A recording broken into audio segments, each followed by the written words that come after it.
It's good to see everyone this morning. Praise the Lord. Praise the Lord. We've been talking about unconditional love for a couple weeks. And as I was preparing for this morning's lesson, today's lesson is unconditional love as parents. What does it look like for us who have children? How do we exhibit unconditional love for our children? What does it mean? How do we apply this principle of unconditional love, these things we've been talking about, to parenting? And as I was preparing for this morning, I'd worried that I'd already said all the things that I had to say. Some of the implications about the nature of unconditional love seem obvious. It's just when you think about, okay, if we've talked about what it means, what does it mean as a parent? Well, seems obvious. So be patient if you've already heard this, and if you're, sometimes you get to know a preacher or you get to know their style, and you can almost preach the sermon, right? Oh, they're in that verse. Well, that means they're going to go here and here. So if that's where you are, feel free to run ahead of me, but this is such an important topic that I wanted to make sure we covered it and discussed it a bit. And it's amazing, as I was again thinking about this, it's amazing how we go through seasons in life. And as a younger man, I could remember pretty clearly what it was like to be a child and to be a teenager and what it felt like, the lived experience. I remember my reflections on parenting and having a lot of opinions on how my parents parented and how my friends' parents parented, and just thinking, right? Just kind of observing and thinking and trying to decide how I wanted to be. And as I've gotten older and had kids of my own, I recognize that my memory of what it was like to be a kid is not as clear as it used to be. I don't have the same thoughts I used to have. It's hard for me to put myself back in that frame of mind and see things from that perspective. And I don't know if there's other introspective introverts here like me, but as one of those things, you ever think, in the future I'm going to think about this. In the future I'm going to think about the fact that I'm thinking about. I did that. And so this was one of those things. I knew this would happen, but it still doesn't take the strangeness out of it to try and remember what did it feel like being a teenager. And it's like, well, I remember a little bit, but I don't really remember like I used to. And I've watched my own parents and my wife's parents as they age and have grandchildren and seeing how they interact, and I recognize that they're going through the same thing. They are starting to forget what it was like to be in my shoes because it's been a while. And so, I'm looking forward to that as well. It's just interesting how we go through life, seasons change, and one day I'm going to have to work just as hard to put myself back in this perspective as I do to try and remember what it was like to be a teenager. So, as we talk about parenting this morning and unconditional love as parents, that's where I'm speaking from this morning. Where I am is I've got the experience of having grown up under parenting that I feel like was excellent parenting, and I have had the opportunity to go through the first 13 years or so, but there's a whole rest of the journey that I'm still speculating about, and I'm still just observing and watching. So that's the place I'm coming from.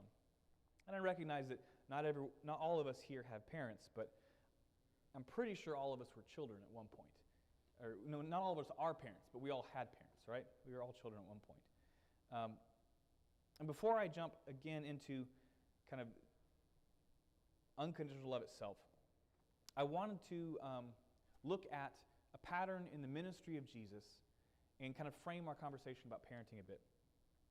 Because you notice this thing he does in his instruction and admonition to people, when he's giving instruction, when he's giving direction, when he's teaching, he's very, very demanding. I mean, he set a really high bar. You have things like the Sermon on the Mount where he said, you've heard it said that if you murder, you shall not murder. But I tell you, if you think evil in your heart, then you've committed murder already. If you're angry at your brother, you've committed murder already. If you've heard it said, you shall not commit adultery. But I say that if you look at a woman with lust, you've committed adultery in your heart. If your eye offends you, tear it out. If your hand offends you, cut it off. If your foot offends you, cut it off. It's better to enter into the kingdom lame than to go into hell with both eyes, both hands. You've heard it said, you shall love your neighbor and hate your enemy. But I say, love your enemies, pray for those who persecute you. And in Matthew 5, He ends this passage with, "You therefore must be perfect, as your heavenly Father is perfect." So Jesus sets a very high bar, very lofty goals. And yet, when He's working with people, when He's one-on-one, when He's talking to somebody, when He's dealing with a problem someone has, He's very gentle. He's very kind. He's very merciful. He reveals Himself as the Messiah to the woman at the well who's gone through 5 husbands and is living in sin then. To the woman that was caught in the act of adultery, He says, "Where are those that condemn you?" And when she says, "There's no one here, they've all left," He says, "I don't condemn you either. Neither do I condemn you. Go your way." He's the one who tells the parable of the sheep and the shepherd that leaves the 99 safe to go seek after the one that went astray, right? In Luke 5. There's this continual dichotomy in the ministry of Jesus and in the teaching of Jesus. On the one hand, as we saw, He literally expects perfection. On the other hand, when we inevitably fall short of perfection, He forgives us. He extends mercy. He picks us up back onto our feet. And, as Spirit-filled believers, I believe we have the power to live an overcoming life. We're not just scraping by and limping through. It's not just, well, I got knocked over yesterday, but I got back on my feet somehow, and I'm still moving, and today I got knocked this way, but I'm back up on my feet, and I'm still moving. And I think there are things we struggle with on a daily basis, but we have the ability to live an overcoming life through the power of the Spirit of God that lives in us. But we are still being formed. We're still in that process, right? He began a good work in us, Paul says in Philippians, and He will keep working until the day comes, until He returns. So Jesus sets a high goal, lofty goals, a high bar, no excuses for aiming low. He expects you to aim high. But though the goal is perfection, there's grace in the process. There's patience and long-suffering to us when we fail to meet that high goal, when we kind of fumble our way through at times. He's gracious with us. And I think there's nowhere in my life that I feel this more keenly than in parenting, right? I've heard it said in a conversation a long time ago when I was a young 20-something that knew everything and had understanding of what it would be like to parent. And I feel like I at least knew that I didn't actually know, that it was going to be different when I got there. But I was having some conversation, and someone said, "Yeah, we all screw up our kids one way or another. You can't escape it. Everybody screws up their kids. The question is just what trauma are you going to leave them with when they get to adulthood? Are they going to have, trauma in communication? Are they going to have trauma from this? Or, everybody screws up their kids somehow." And I think I understand the spirit that was set in. But there was something in me when I had that conversation that, I didn't want to argue because I understood what they were saying, but it's like, no, that can't be right. Surely it's possible to do a good job. Surely it's possible to parent well, to raise your children so that when they get to be adults, they are healthy, well-adjusted, capable, without huge traumatic scars from their upbringing. I can't accept the fact that it's impossible to succeed at that level as a parent. And if that's the thing, I just might as well not, if you're unavoidably going to mess up your kids, I'm just not going to have kids, right? If I'm going to do this, I can't help but believe that it can be done well. It can be done right. But then again, on the other hand, I am not perfect. I am not superhuman. I don't know everything. I don't see everything. I don't have all wisdom. So there will be times, and 13 years in, there have been times, plural, where I have failed my children, right? And it makes me think back to the way that Jesus deals with us. He sets a high goal. It is possible. With my help, you can achieve. But when you don't, I'm not going to beat you down. I'm not going to kick you while you're down and say, well, you just failed and fell short, so there's no hope for you. It's like, okay, let's get back up. Let's try again. There's grace. And so, whenever we talk about parenting, I know it's very easy to, this is one of those things that all of us who do it should be, hopefully, it's very important for us. So it's easy to get defensive and to get, it's easy to feel like you fall short, especially when we compare ourselves to Jesus Christ and, try to use Him as an example for us as parents. We have to recognize that there's this, we're going to do the best we can with what we have. We're going to do our best, but we're going to have to trust God to cover when we fall short. He'll help us with the rest. And, this series has been called Unconditional Love, and today we're talking about unconditional love as parents. If you don't already know, this is an unreasonable, unrealistic goal, to perfectly live out unconditional love to your children if you are not connected to Jesus Christ. If you don't have Him at the core, you will fail to be able to love your children unconditionally. And even still, even walking with Christ, we are likely to fall short from time to time. So, don't take any of this as condemnation. Remember, Jesus expects the best, perfection. But He works with us where we are, and He empowers us to become who He expects us to be. He doesn't just expect the world and then dun us when we don't make it. The other thing I wanted to touch on briefly is a reminder, kind of the same thing from a different point of view. I think all of us are experienced enough to know that sometimes it doesn't matter. Situation doesn't care about how we feel or what we feel like we need. The facts of the situation are what they are, and we just have to deal with them. If you have an infant, as many of us do, thankfully, I've gone through that phase, they're going to wake up hungry, right? When their stomach is empty, they're going to wake up and cry. It doesn't matter how much sleep you've had. It doesn't matter how much sleep they've had. They're hungry. If they need a diaper change, they're going to need a diaper change when they need the diaper change, and they don't much care how you feel about it or whether you think you can handle it. The baby doesn't really care if mom's not home right now, Dad, and you're the only one. The baby needs a diaper change. Our children need us, right? They start out completely helpless in life. They can't even hold their own head up. They depend on us for everything. And if we as parents don't step up and meet their needs, chances are no one will, right? There are children. I think this non-transferable responsibility is what makes men out of boys. There's just something that changes when you have a kid I know for me, again, I came to this thing eyes wide open. Right? I wanted to be a dad. I wanted to be a husband. I wanted to do this thing. I had examples. And yet, just that weight of responsibility when you look at that kid and you realize, this is mine. If he eats, it's because I provide. If he has clothes, it's because I've given it to him. If he's cared for, it's because my wife and I changes things. I think that's one of those sometimes people say, well, if you don't have kids, you can't understand.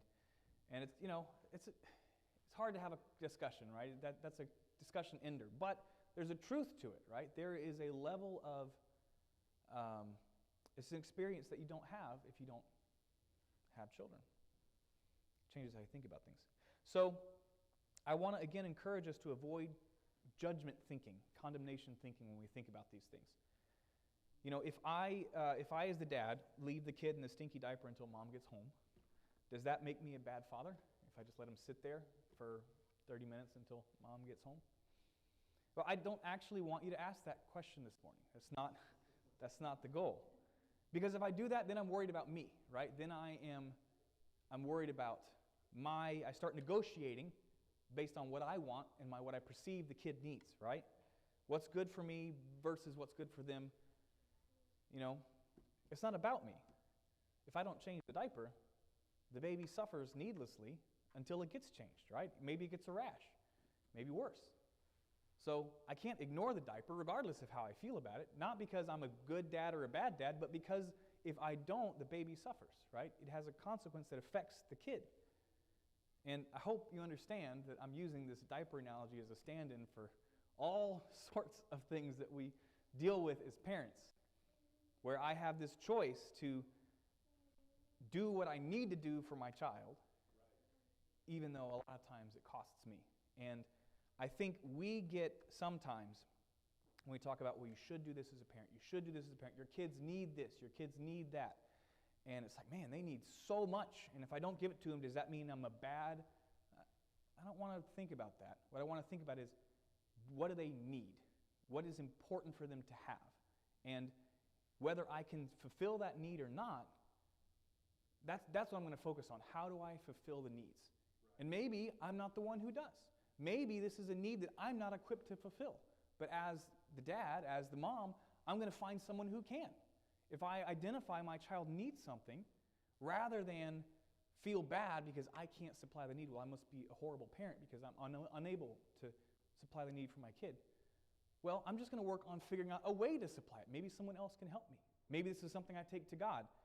I'm not going to get caught up in guilt or trying to judge whether I'm a good parent. I'm just going to try and do what is necessary to be done. And that's kind of the mindset I want us to have here this morning as well, because when we talk about unconditional love for our children, and some of the stuff I'm going to mention here is how important it is. And it's like, well, if I don't, does that mean I'm ruining them forever? Does that mean I'm a horrible parent? I'm not trying to make anyone feel like you're a horrible parent. And we are going to fall short. The goal is not to judge ourselves as parents. The goal is to try and identify how we can best help our children. And, in my opinion, this is one of the most important responsibilities that God has given to me. Y'all know my priorities. You've heard me argue for my priorities and why I think they should be your priorities, or you should consider something similar. My relationship with God comes first. My relationship and duty to my wife follows, and my children follow after that. Because I need God to succeed at any of the others. If my relationship with Him is not well, I'm not going to be able to meet the needs of my wife and my children. But notice that really, I'm responsible to Him, but He's responsible for me. He's taking care of me. I have a relationship with Him. I'm responsible to Him, but this is one of the beautiful things that when you really understand it, lets you, that whole seek ye first the kingdom, He's responsible for me. If I'll put my life in His hands, He will take care of me. Even though I'm an adult and capable, He will take care of me. I'm not really responsible for Him. He for me. My wife and I are the foundation of our children's security, but again, she's a capable woman. I'm responsible to her, and we do share responsibilities for one another, but worst comes to worst, she can take care of herself. She can manage, maybe not as well if we're not, I know I would lack if she was gone, but we get by, right? She needs me, but just as much as I need her. But my children need me far more than I need them, right? I know sometimes we talk about, well, I can't imagine life without my children. I can't, right? I can't imagine life without my children. In a very real sense, I need my kids, right? But in another sense, not in the case that there's something they have that if they don't give it to me, I will be, I'm trying to feel how to describe it, right? If I didn't have kids, I would still be living life fine. Right? It wouldn't negatively impact me. I would be robbed of the joy and blessing that my children provide. But many people live their whole life and never have kids.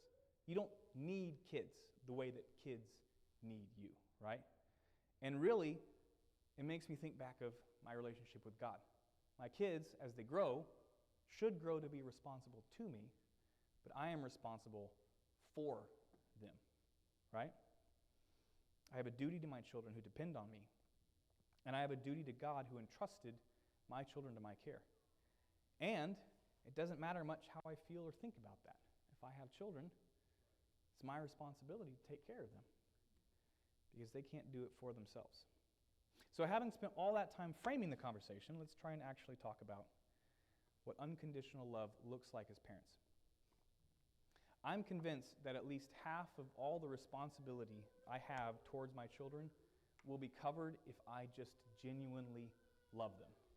There's a whole bunch of logistics, there's a whole bunch of things that I've got to do, but so much of doing it right can be boiled down to what Peter said in 1 Peter 4:8. Above all, keep loving one another earnestly, since love covers a multitude of sins. So, I want to encourage you, as we're trying to love unconditionally, as we're trying to parent our children and do it right, the most important thing we can do is to love them, which is why we're focusing on this morning. The most important thing we can do is make sure we are loving our children the way that God loves us. If we do that, that will cover a lot of the challenges we'll face. And this is not the only thing. You're going to struggle with your children. They're their own people. They're learning to be adults as they grow. You're going to have conflict. But if love is the foundation, so many of the other things work out. You can make mistakes, and they're not going to be permanently scarred because there's a love that covers. You can try and disagree and keep working on it. If there's a love that covers, you get through that, and you have a way to reconcile. And things that can be so damaging get covered. Reconciliation happens because fundamentally there's a love.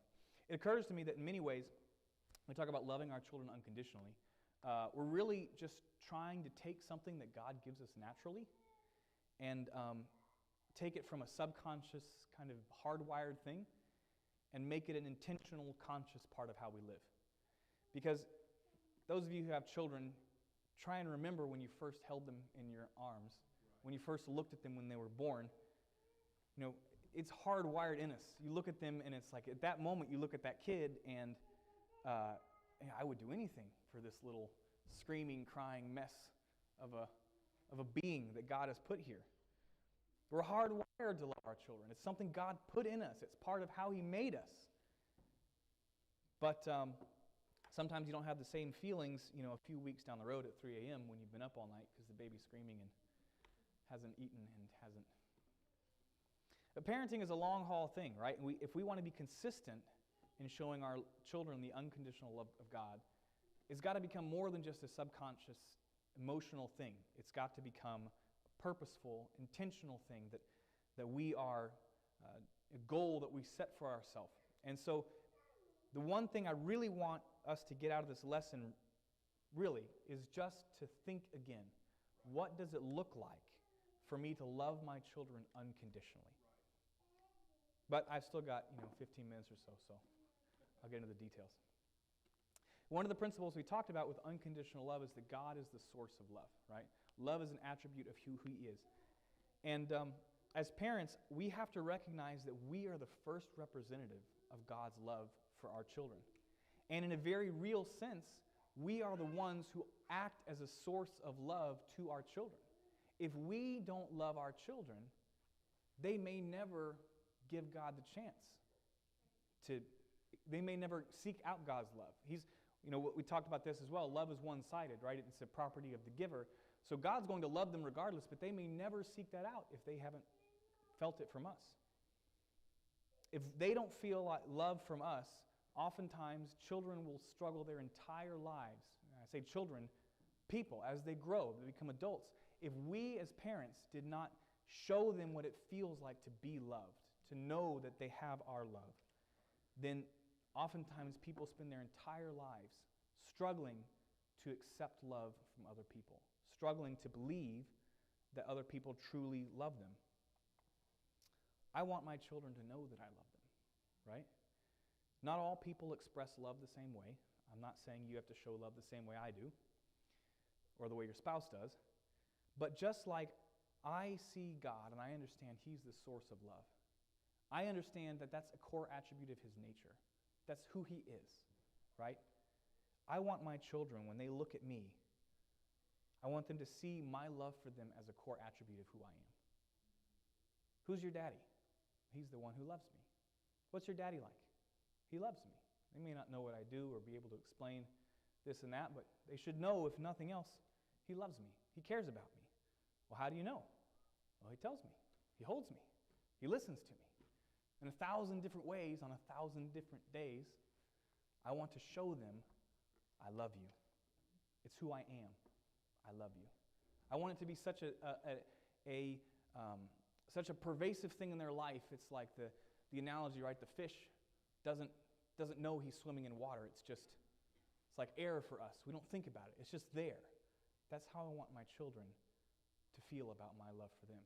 I almost want them to take it for granted. Not that I want them to take it for granted, but I want it to be so pervasive that if they don't think about it, it's just normal. God is the source of love. I want to be like God in that regard to my children, that they know without a shadow of a doubt, Dad loves me. And a lot of the later stuff builds on this. It's often the first thing I'll tell them when I wake up. I love you, right? If I see them and they come downstairs. Hey, bud, I love you. Hey, pretty girl, I love you. It's often the last thing I say when I head to bed, right? Night, bud, I love you. Night, Dad. Right? I know, that's one of those things that people express love in different ways. And not everyone says it the same way, but God is a source of love to us. We have the opportunity to be a source of love to our children. The next thing we talked about is unconditional love as a property and choice of the giver, right? Just like God loved us before we had anything to give Him, so we love our children, right? Honestly, for the first several months of their lives, they do nothing but sleep, eat, poop, and cry. That's it. They give us nothing. They don't even know how to smile on purpose, right? Like when you have like a newborn and they smile at you, I hate to break your heart, they're not smiling. They're just tickled or something. They don't have the motor control to be able to smile consciously. Exactly. There's something that's tickling them. They have gas. It's an instinctive reaction. They have not learned how to purposely smile. They've never seen anybody smile. It's going to take them a couple weeks and months to recognize and replicate. They give you nothing. They give you nothing. They're worthless. Our love for them gives them value, right? And not just as babies, but their whole life through. I talked briefly about self-esteem last week. And there's all sorts of challenges, rites of passage, accomplishments through which our children gain self-confidence, feel self-accomplishment. And it can seem like, mom and dad's love, especially when they hit the teenage years, we haven't gotten there yet. My son will still hug me in public, but I know it's probably coming. It can seem like mom and dad's love doesn't mean much, right? You have to love me. You're my dad. Or you have to love me. You're my mom. It makes me think of... my wife has told me, well, you have to think I'm pretty. You're married to me. You don't have a choice. Yeah, but look at what happens when people don't, right? It's easy to overlook the ground you walk on until it's not there. Imagine how crushing it would be for a woman to know that her husband doesn't think she's beautiful. Imagine how crushing it would be for a man to know that his wife doesn't really respect him, doesn't think he... So how devastating must it be for a child to wonder if their mom or dad actually loves them? Or to know that they say they love me, but their actions show me that they don't love me. And of course, again, coming to the first point, a lot of times, because we are the source of what our children understand love, they build very flawed understandings of love. This is what love looks like. Well, this is what love looks like. It's the back and forth. It's the pulling me close and then pushing me away when I mess up. That's just because they love me, that dynamic, right? Look at what happens when children don't have that. How can anyone love me if my own parents don't love me? How can love mean anything if my own mom and dad don't love me? There's a study published in, I forgot to write down the journal. But the title of the study was Failure to Grow, Lack of Food or Lack of Love.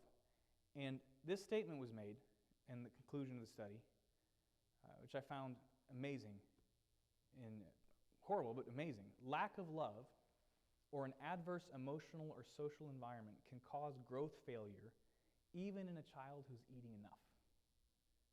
This condition does not respond to growth hormone treatment.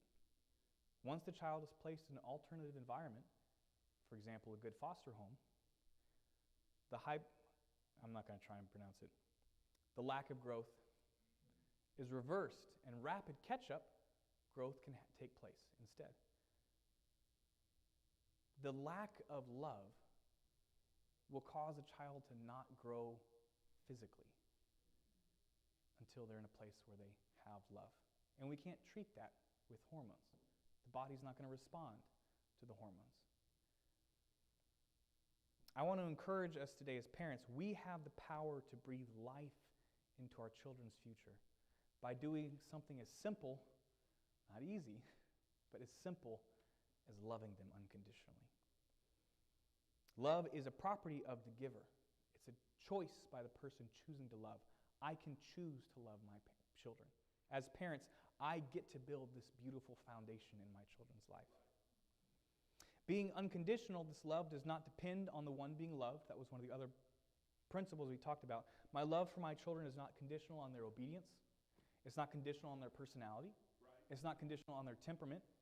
I don't love the sweet one more than the prickly one, right, because my love is not dependent on them. My love is a property of me. Right. My love is a choice of me.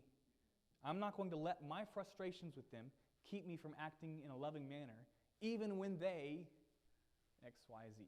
Right? Even when they come back and defy me. Even when they make dumb choices and they go get themselves in trouble and I've got to go fix them.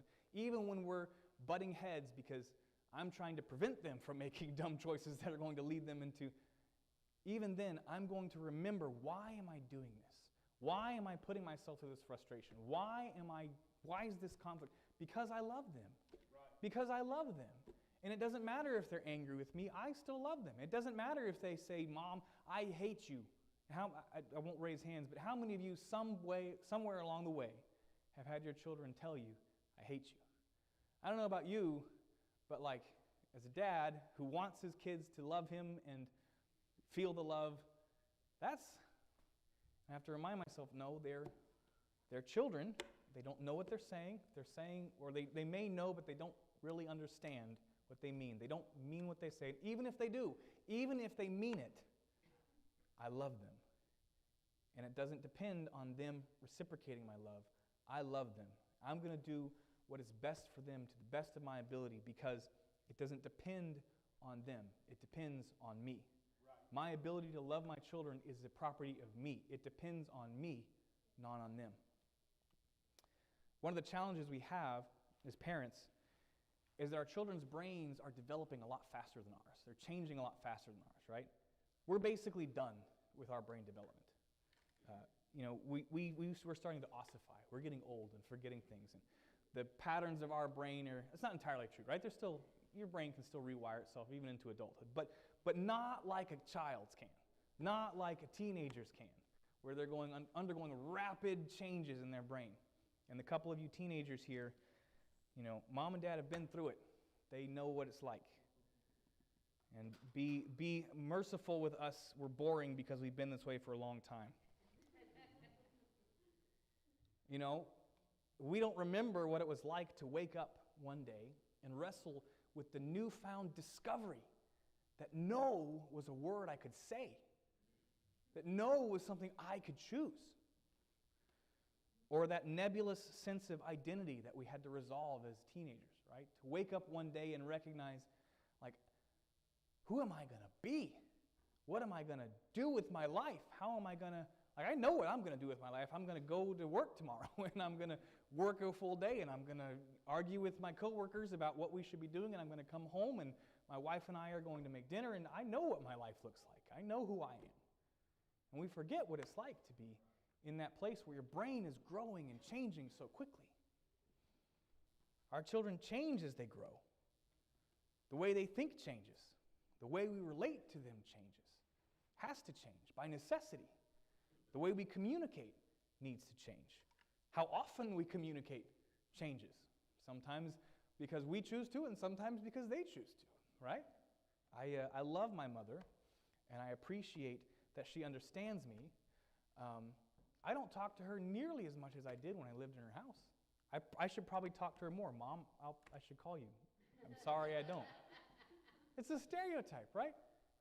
Things change. She's probably watching. That's why I adjust the camera. And so part of the struggle is that we have to reinvent the relationship time and time again. As they grow, it's a moving target. And they're changing faster than we are. In a couple of years, I'm going to be basically the same guy. I would say less hair, but I'm already done with that part of my life. But my children are going to be radically different, right? But my love for them doesn't change. The way I express it changes. The way I engage changes. The way I communicate changes. But my love doesn't change because it's not affected by changes in the one being loved. Jesus was willing to come down out of heaven to meet us where we are, to bridge the gap because he loved us. Right? I'm not going to be put off by changes in my children as they grow. Your grandmother's watching too, so just she said to tell you that. I love you, Grandma. That's another one where, we, for a while there, we would go and get tacos on Friday, or at least Sarah and the kids were. I was usually working, and it seems like for one reason or another, it's been hard to keep that up. But, I'm not going to let the changes in my children push me away from them, at least on my part. Right? I'm going to take the effort to find a way to get where they are and continue to show love for them. Right? And brings us quickly to the last couple minutes here. Fortunately, it's just the nature of relationships, right? We mentioned unconditional love is one-sided, meaning that I choose to love regardless of what they do. If they don't reciprocate my love, I still have the choice and option to love them. But love is not the same as the relationship. There's a difference, right? And this is talking about children growing up. There comes a point where they are responsible for their own lives, where I no longer am responsible. We talked about at the beginning, as their kids, when they're first born, that weight of responsibility that makes a man out of a boy, it's all on me. Everything they need is on me. Right. And that's the reality of it, is that I've got to find a way to do whatever I can to meet their needs as much as I can because it's my responsibility. But at some point, it stops being my responsibility, and it's their responsibility. And they're responsible for their life. And even then, I'm going to choose to love. But I've got to recognize that love can be one-sided. And I don't mean that in a negative sense that it shouldn't be reciprocal. What I mean is you can love someone regardless of whether they reciprocate. But you can't have a one-sided relationship. A relationship requires both parties. A relationship has, as we mentioned last week, a relationship has expectations. It has norms. It has obligations, duty for one party to the other party, depending on the relationship. And there are ways that we can break the relationship. There are ways that our children can break the relationship. And we have to, I hope, this is something that most of us never have to struggle with, but the reality is sometimes we love our children even though we don't have a relationship with them. Even though we can't have a relationship with them, either because it's been damaged one way or another. I'm going to still choose to love. I'm going to keep the door open. I'm going to provide a way back. And there may still be a lot of things that we have to work through to repair the relationship, but I still love you, even if you don't return. Even if we don't have a healthy relationship where we can express that love, I still love my children. Unconditional love is a hard thing. Ultimately, at the end of the day, this kind of love requires a sacrifice. And it is, the best relationships are built when both sides love unconditionally the other. And that's my goal when my children are old enough that they make their own decisions. I hope that they choose to return my love the way that I've given it to them. But even if they don't, I'm going to love them because that's who God is to me, and that's who I want to be to them.